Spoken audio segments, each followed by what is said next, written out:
Say what? How to set up a successful relationship. Oh, hi. Caught in the act. This is what happens on live streaming, right? Oh boy. I just cracked myself up. And Barry too. This is WGSN-DB, Going Solo Network Radio, TV, and podcast #1 Internet Singles Talk Network.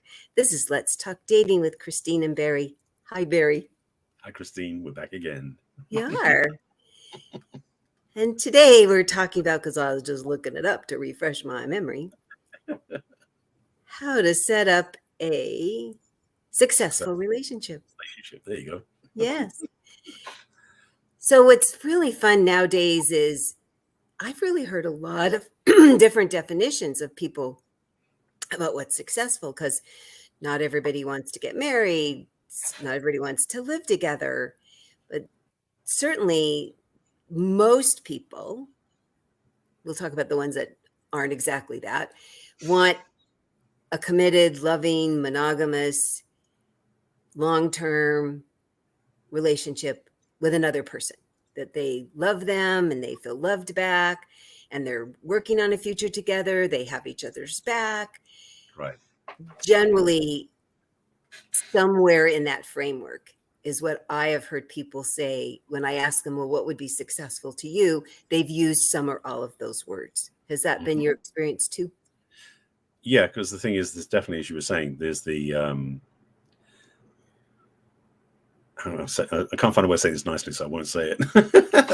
there's the area of people who basically are looking just to get laid, and the idea of getting a successful relationship basically means, oh, they found someone, had sex, and they're done.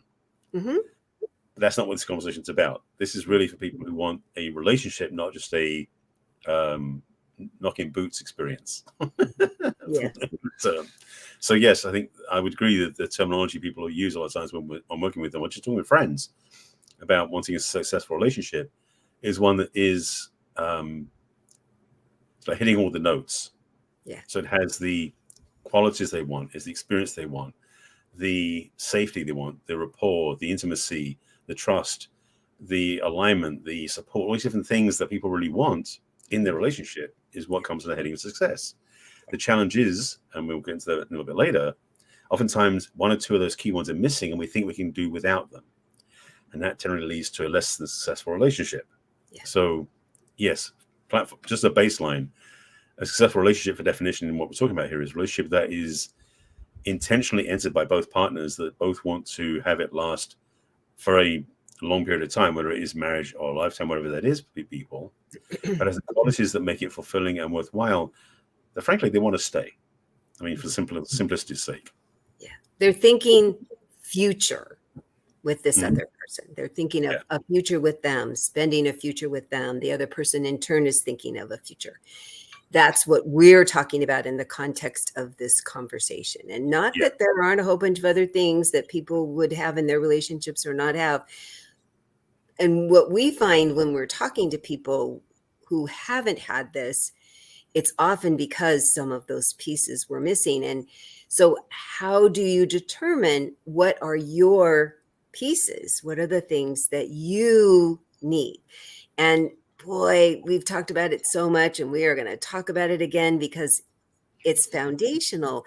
That when I'll say, well, what do you think you need in a relationship? And sometimes they're kind of vague answers, and sometimes they're not much answers. And you can say, well, this is partly why it's not coming, because you wouldn't even know it if it came. You think you're going to know it if it comes. But if you haven't really confirmed, if you haven't really said, wow, like I like generally somebody who's home every night. And there's other people that like, if they're married to a physician, especially, they're going to maybe not be home every night. You know, they're on call, there's emergencies, depending on what their area of expertise is in the medical field. And you have to know that that's okay with you. And it would not be my preference. My late husband traveled occasionally and was gone for a couple. I was very happy with that. We still talked every night, and I knew he was coming home in 2 weeks. And it was a nice little break for both of us. And I did some things with friends that gave me even more time to do that with them. And I didn't need to feel like I needed to come home at a certain time because I liked going to bed with them. That if you know what you need and want, and you're honest about it and you say it to the other person, it helps you solidify the right people and filter out the people that are wrong for you. It doesn't make them a bad person. It just makes them wrong for you. Right. That's a good way of putting it. I would add to that context, because that's kind of to reiterate what you said. Like, having clarity about what you want is a fundamental piece, because if you don't know where you're going, you don't know when you're going to get there, first of all. Yeah.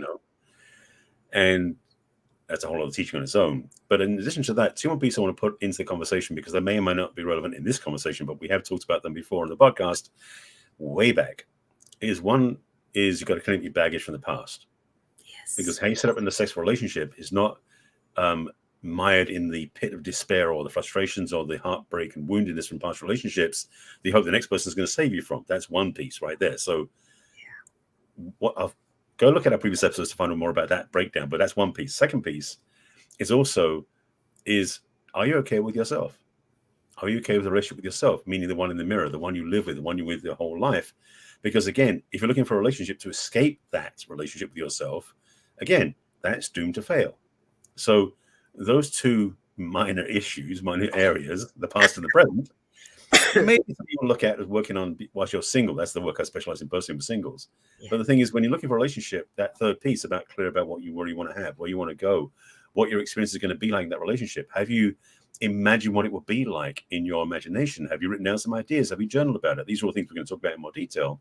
But it's kind of like the framing or the creation of that relationship starts within. Yeah. And so, yes, knowing what you want, knowing what you don't want, are good delineators to create a framework for what you're looking for in a successful relationship. So yes, I agree with you on that one. And you brought up such a good point that often when we talk about, well, what might be my baggage, what might be something I need to work on. Well, let's talk about what hasn't worked in the past. Let's look at past relationships as a learning curve. What didn't work? And too often everybody wants to go, well, this is all the things that the other person didn't do. Okay, I'm okay listening to that. And then what is the thing that you've now seen that you did or didn't do that caused you to pick somebody that wasn't the right person, that caused you to pick somebody that was lovely, that you sent away because of old stuff that you had from your family of origin or previous relationships, that you go, oh, wow, yeah, I need to work on that and not do that again, because I'm going to get the same results that didn't work out. Mm-hmm. So that's one of the helpful things, is to look at what would you like to be different next time.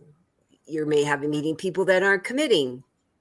Why are you attracted to them? Why are they attracted to you? What questions did you not ask? Was there part of you that was afraid of commitment because they were, too successful or not good people or whatever, that you now can work on that yourself?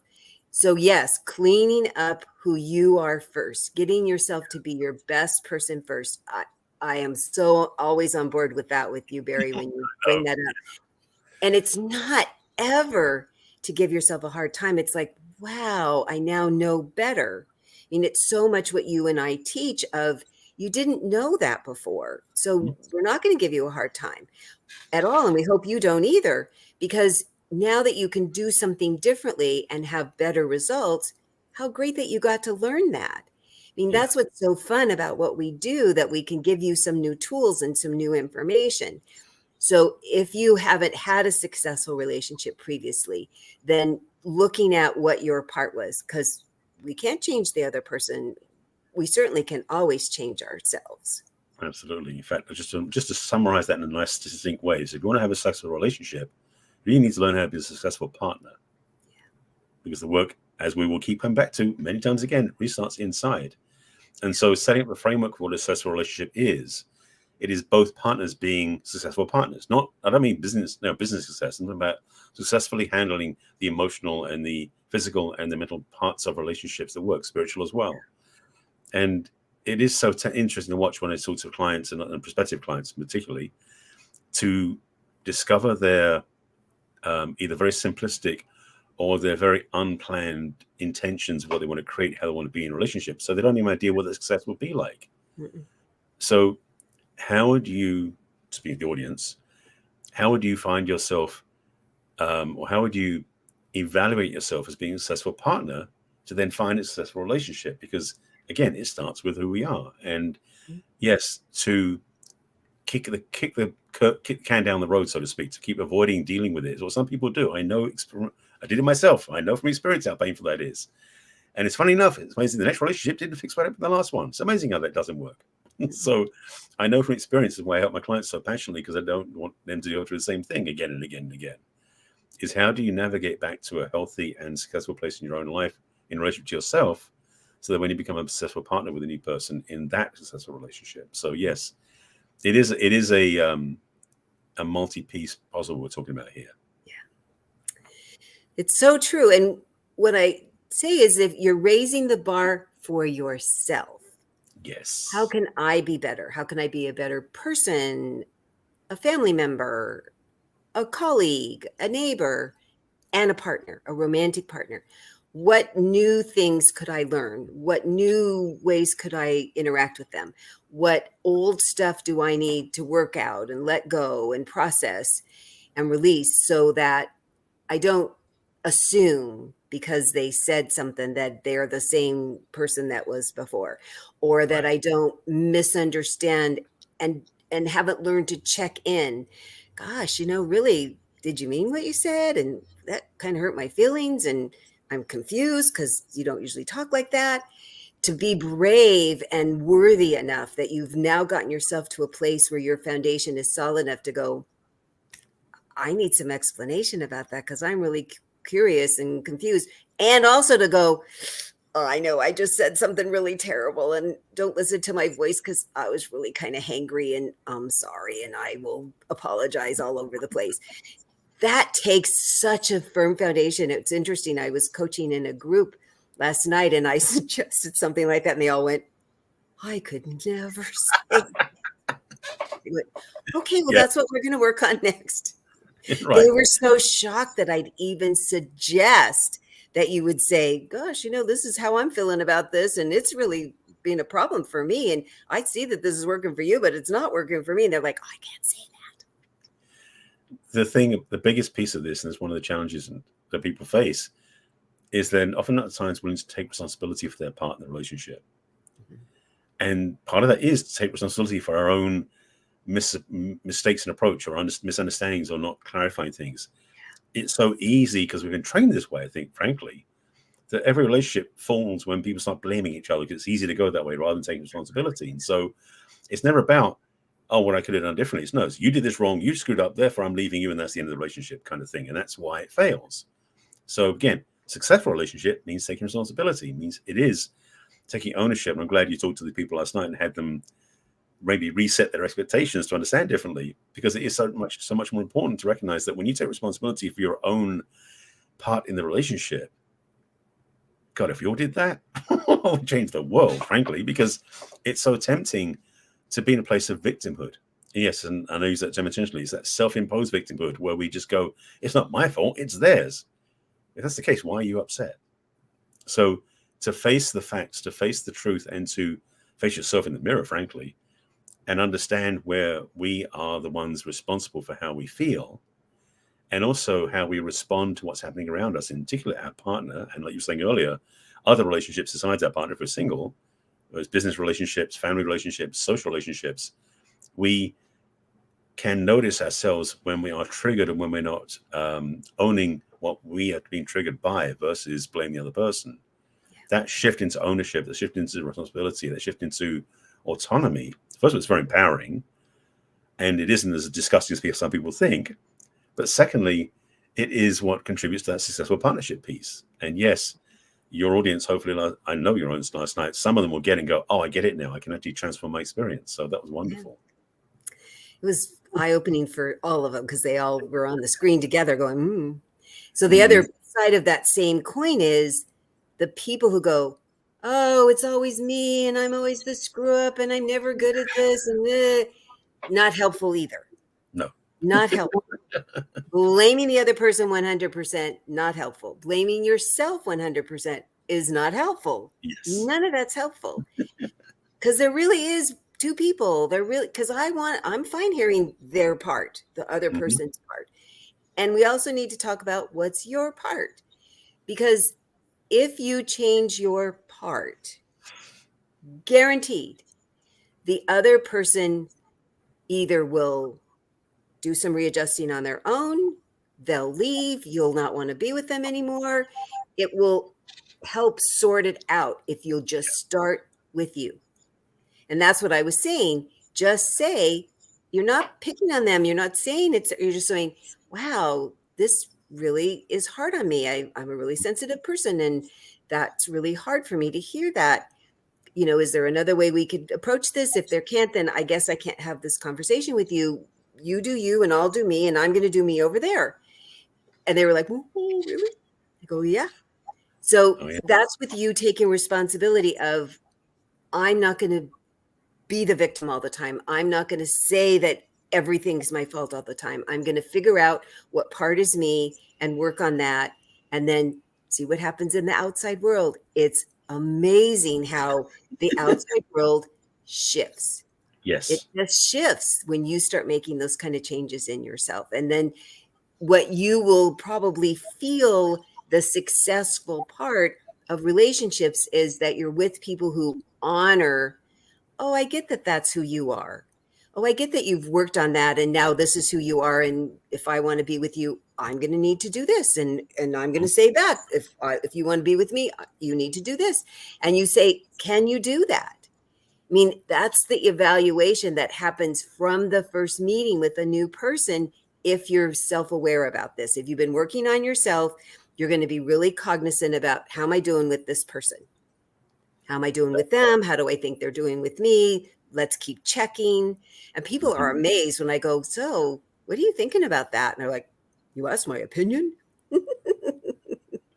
The thing about that, I mean, boy, so much to unpack from that. The thing I want to get back to, and thank you for bringing it back up, it's also about the way we blame ourselves. I've had quite a few clients over the years who come to me basically thinking they can't find love because it's all their own fault and not anybody else. And there's some there's some badge of honor some people claim by taking on the responsibility for themselves, like saying, well, I screwed up, it's my fault, I'm wrong, therefore I'm bad. That's not taking responsibility. That's taking the blame game indoors. Yeah. Oh, good point.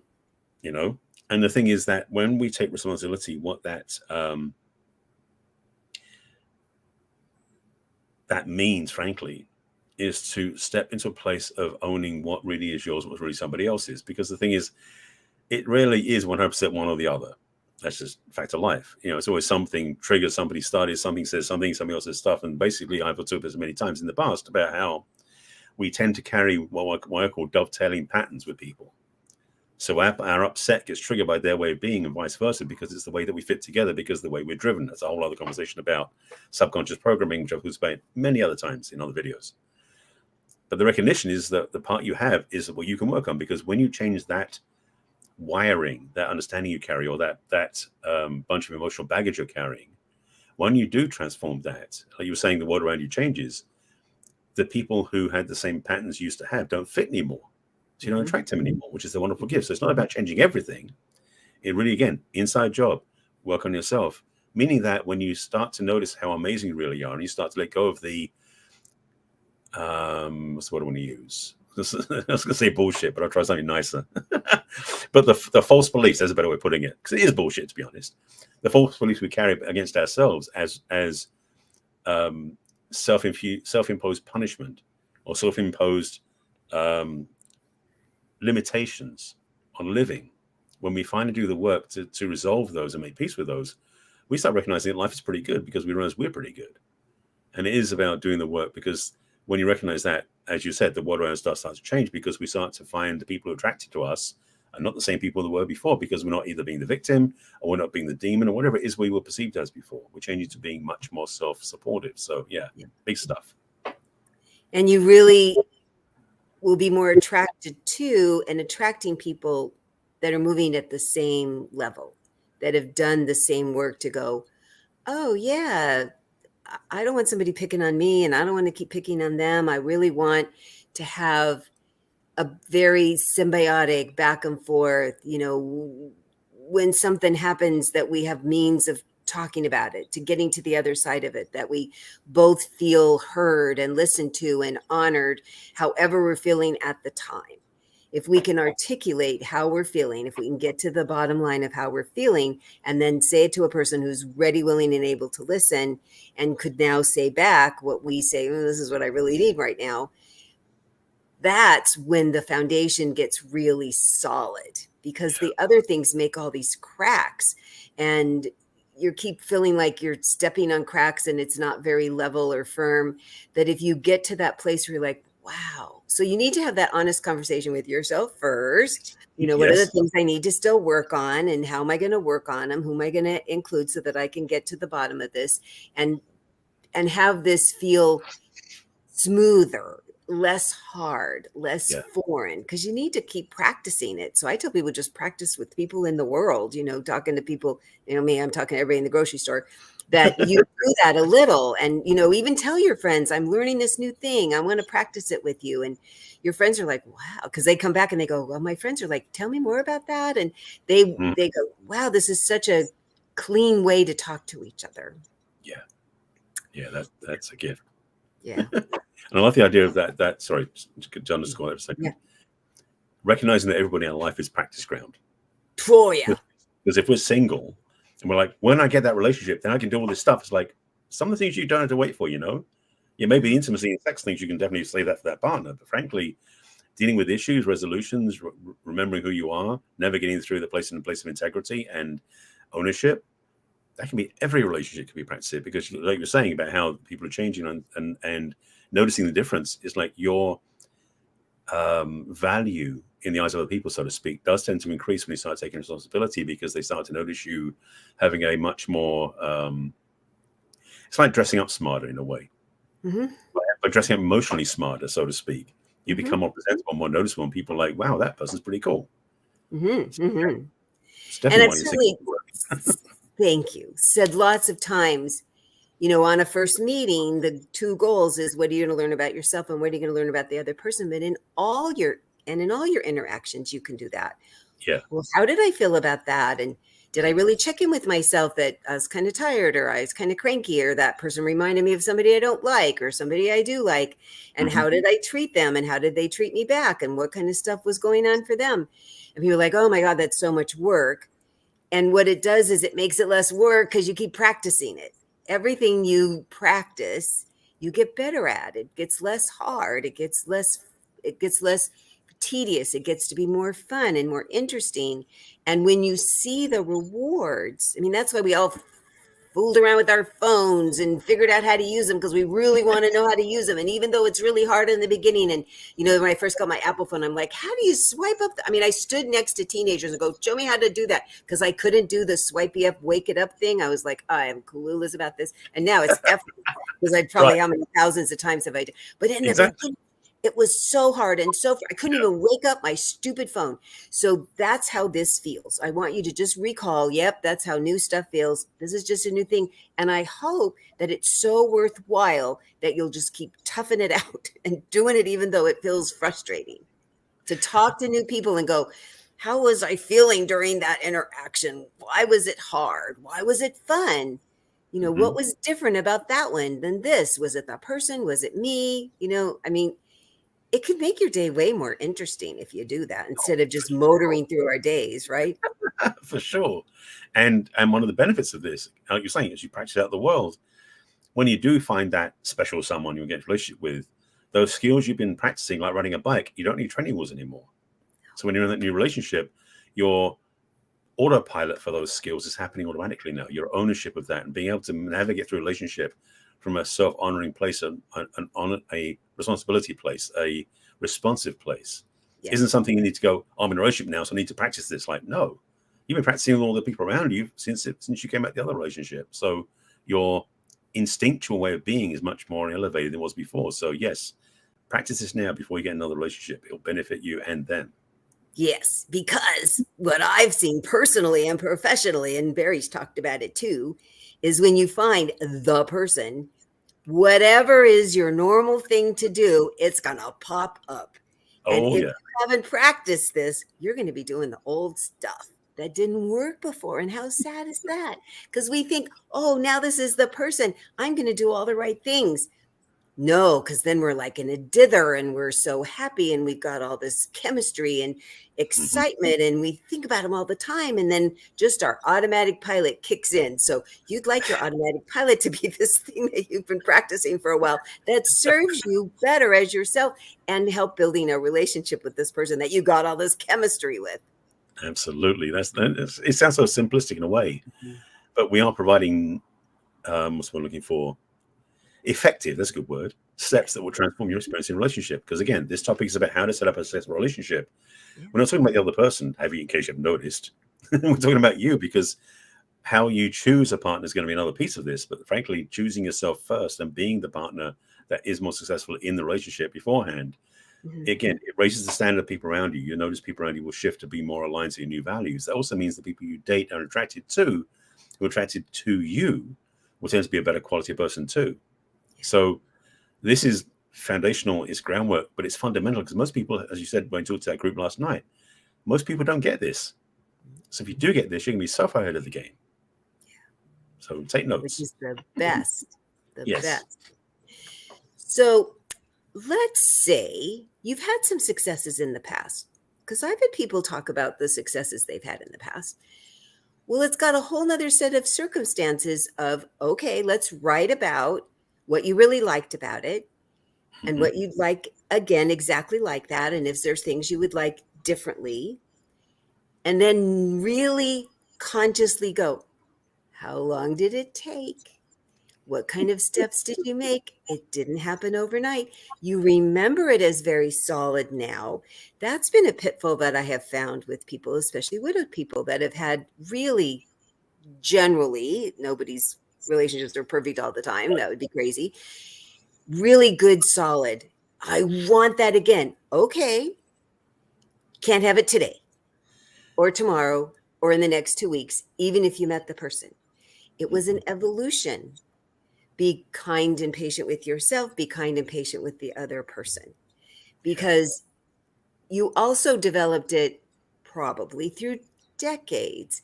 And now you're not any of those ages you were before. You're this new age that might have some needs and wants that are a little different to get to that same successful word, that Right. that you could finish each other's sentences, that you really know they had your back, that they had so many comforting ways about them. You developed it over time. You feel like you're starting from square one. So now we're back to what do you need and want and talk about it with the person. This is Perfect. what really makes a successful relationship for me. Is that something you could do? Because it's really important to me. And they Yeah. get to say, this is really important to me, because it's a great place to pull from if you've had wonderful successes.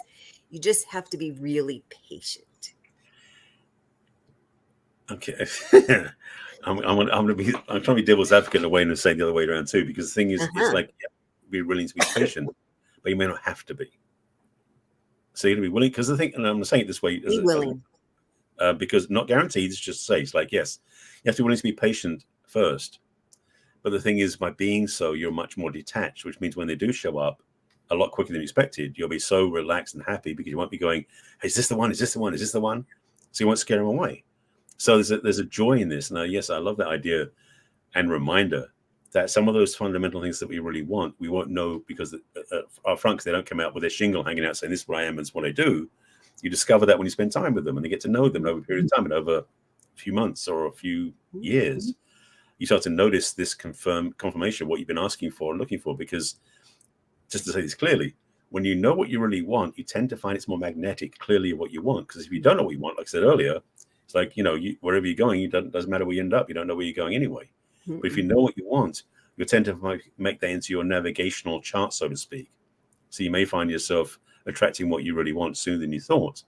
And yes, some of the things may not show up and reveal themselves until a while into the relationship, but they're in there, and it's worth checking out, find if they do show up. So yeah, it's good to do.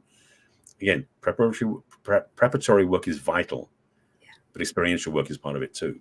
Yeah. So being patient with yourself and with them, that to have anticipation. I love that you say that, just stay in anticipation, stay in wonder, stay in interest. What else am I going to learn about them? What else are they going to teach me? What else am I going to keep learning about me? I mean, that was what I said, that the list that I personally made, my late husband had all of them and then added some that I was like, oh, I didn't even know I could have that. I didn't even know I wanted that, but now I want it. It's on my list now. That if I had been rigid about it, I might have passed him up because, as I said, there was nothing physical about him that was a big turn on. Nothing was a turn off. And I liked how he looked, but it wasn't, whoa. And when I switched that along with a couple of other things, it was what brought him into my life. And so then I just kept getting to know more about him. I mean, I found out he'd been divorced twice. Oh my God. I had lots of questions about that. His answers were wonderful. They were exactly, I thought, what would I want as an answer? And there were some I knew, and then some I didn't even know that he answered. I was like, wow, yeah, okay, yeah, that's making me feel closer. That's making me feel safer. That's making me feel even more safe to ask more questions, which is important just for us to just keep asking. Does this work for you? This is work for me. And this is what makes me comfortable. This is what makes me uncomfortable. And that if it's going to be your person, you need to be able to have that conversation with yourself and then have it out loud with another person. And there's no way it's not going to be successful in the way that we set it up in the beginning if you cannot do it every step of the way and continue doing it. You can't stop. No, in fact, that's the joy of this in a way, because what happens is the quality of life experience, the way you feel, gets better and better every time. And part of that is really, again, said it before, the relationship you have with yourself is vital in this part. The successful relationship with yourself is what vibrates the frequency, so to speak, of the one out there. So you have a harmonic in a sense that when you're really owning and loving who you are and being that ownership place, the people you attract to be matching on that level, which then becomes great because, like you're saying, like your husband surprised you with things that he brought to the table you didn't expect. Those are the gifts of the fact you're already in the right vibration to receive it. Because if you walk in there blind, you may get things you're pleasantly surprised. You might be receiving things you did not want to be surprised by. So that's why it's important to set the standard at a certain level to play with. There was something else in there that was coming through. In that conversation, that question and answer piece you're talking about, which is so great to explore and to research each other's and learn what you want from each other. Notice for yourself when you're in that place, what sort of answers have you lean in closer and what answers have you lean out further? Because that's going to be a barometer you can use. Because a lot of times you're going, I'm not sure how I feel about that. Your body knows. So when you do feel yourself like leaning into that person, there's an attraction and need to know more, a desire. You may not necessarily think it, but you'll feel it. So you can use those as a barometer of your own sense of self when you're watching that person. What things you start leaning back on? Because the thing is, you might think to yourself, this is the right person, I should be with them. Meanwhile, your body's going, no, no, no, no, no, no, no, So having that awareness of yourself participating in that conversation, even if it's over the phone or over Zoom, being in person, you'll feel yourself being drawn in or pushed further away instinctually. So trust that as well. It's a good guidance system. It's perfect. And I bet you find this with your clients, that because they know we're going to have a debriefing sometime after that, they find themselves paying a little bit more attention because they're going to need to report back. We're sort of sneaky that way, you and I, because yes, I want to know and I want to coach, but I want them paying attention in this new way that they generally don't. Because that is such a good point that you made of like, there's a part of me going, and there's a part of going, oh, and we aren't often paying attention to the no part, which is really the knowing. The KNOW is knows when it's NO. It never, when we say I can't trust my instincts, it's because we're ignoring them. because they're always going, oh, hello, just ask a couple more questions. I'm not saying no, I'm just saying ask a couple more questions. And we're like, no, but they're so cute and I'm so lonely. And there's all this interference, like not on the radio station properly. So that's when you go, tell me how your body felt. Tell me what thoughts were going through your mind. What did you really think? How were you really feeling? And because I tell them to pay attention to that, because they're going to need to report back to me, they're like, oh, I never thought about it that way before. So we suggest that you start doing that, paying way more attention, and then having a debriefing with us or a friend, or write it down to really see what underlying things were happening. It might be that you're like, wow, I was really nervous, but they said all the right things. So maybe it's me that I wasn't feeling confident. I was thinking, wow, maybe they're too good for me. Maybe I'm not worthy. I mean, there's where you're looking at your own stuff again. And wow, you don't want to send away this person that could be perfectly lovely because you have old stuff going on. And now this is how you acknowledge you got old stuff going on. Because I say, you're going to call in the person that's going to help you bring up your stuff every time. Every time. It's a wonderful thing that happens always. A little tip on this point, because this intuition thing is vital as well, because people say men don't have intuition, it's only women's thing. The reality is that we tell ourselves lies often. That's one of the things that's fact of life. But the thing about that, you're saying about you can't trust your intuition. It's like, no, as you said, the way I frame it is, if someone says they can't trust their intuition, my actual answer is like, that's not accurate. What you are unwilling to do is listen to it, which is really the truth. Our intuition is working all the time, but it's a matter of how much are we stuffing it down underneath pillows and other things and blankets so we can't hear it. So do yourself a favor. First of all, listen to what you're saying, because you may be saying it to yourself, like, well, my intuition doesn't work. I don't hear it. I don't know what's going on. And rather than doing that, going, I wonder what it would sound like, or I wonder if I listened, if I'd hear it. Basically have questions that aren't yes or no answers, but they're provocative to have responses come back from your own internal wiring, so to speak. Because I do a lot of work with my clients about wording and languaging ourselves and the way we think. We have this bad tendency to negate things as a bottom line, that's the way it is, period. Versus that was a one-time thing and it's possible it could change next time. But we have this bad tendency because especially depending on our focus point, which is why we said earlier about how to raise the bar and be more listening and more tuned in and more supportive. But when we are in the place where we looking for reasons to justify not having that, we'll find tons of them very quickly, very easily. So this is a cornerstone of life in general, but especially in relationship, because again, how you choose to set up a successful relationship oftentimes can be limited by how successful you think we can have a relationship to be. Because the other part is back to what I said earlier about making your list, what you want to have, the qualities and everything else, is if you don't think you can have those things, you won't even ask for them. So a fundamental piece of this work, and this work with my clients, is self-esteem based. So it's really building up the support system so that we know when we ask for something, we know we deserve it. And that is part of what makes this relationship happen, is being positive enough, not Pollyanna, but positive enough to see the possibilities so you actually achieve the relationship you really want to have. Yep. So there's another piece there's so many pieces of the puzzle we're given. It's quite a long list of people to study from, this homework we're giving them.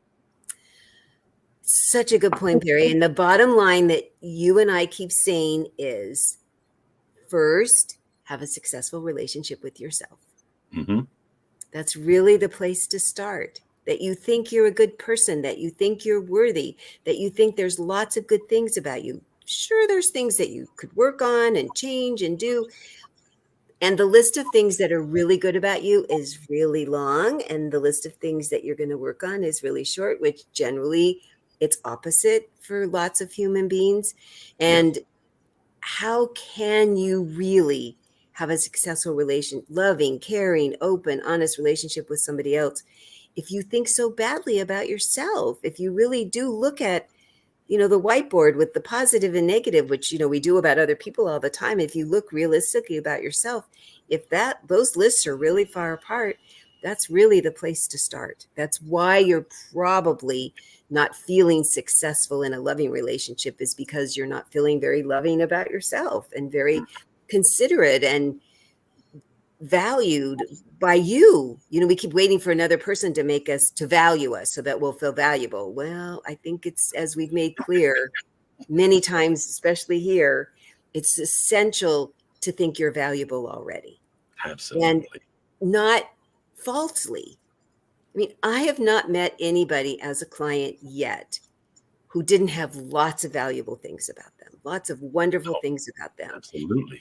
And yes, there's things to work on, but generally we don't work on them if we think we're not worthy.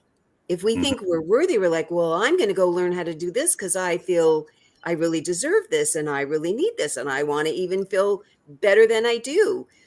So Barry and I have experienced so often, as you said, that men and women come to us from a one down position. Yeah. And often that's why you're not having successful romantic, personal, professional relationships. So it's one of the foundations of our work is to help people feel better about themselves, because you're not a bad person. Even if you feel that way, let's help you turn that around so that you feel more worthy, more valuable, more important, more needed to be in this world. And why? What are all the reasons? We're going to help you come up with all the reasons that none of them are fake or phony. They're all real reasons. And that is going to be, you're just going to feel better as a person, right? I couldn't put it better myself. It's because we're so on the same wavelength about what we do with our clients. Absolutely. It's a big foundation for us, because the romantic part will come if you feel romantic about yourself, right? Yep. Successful relationship outside starts with a successful relationship inside. Always. Yes. So if you've seen yourself in any of this conversation today, because Barry and I've talked about how we were these people before. Oh my gosh. And we're still a work in progress. And what we've learned and been able to teach is so exciting for us to help you turn this part of your life around.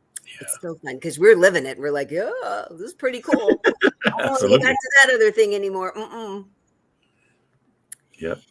So the way to get a hold of me is through my website, which is www.theperfectcatch.com.